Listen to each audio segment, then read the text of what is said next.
Қайырлы кеш, құрметті достар. Өздеріңізге арнап, осы Гринлифтің қазіргі таңда сервис центріне келіп, видео түсіріп жатырмын. Мақсатым өзім сияқты қарапайым отандастарыма күнделікті өзінің қажеттілігінен бизнес жасау мүмкіндігін түсіндіру.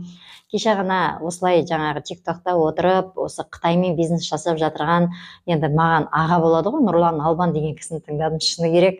Енді ұйықтайын деп отырғанда тыңдадым да, ананың айтқан ақпаратын естіп, рахаттанып күлдім ғой. Отырып алып бітеді ғой ол. Міне, мені көрдіңіздер ма? Шашымды түйіп алдым деп қояды. Оның шашы менің шашымнан да жұқа ғой, ол ер кісі. Неге ол үйтіп айтып отыр деп таң қалдым.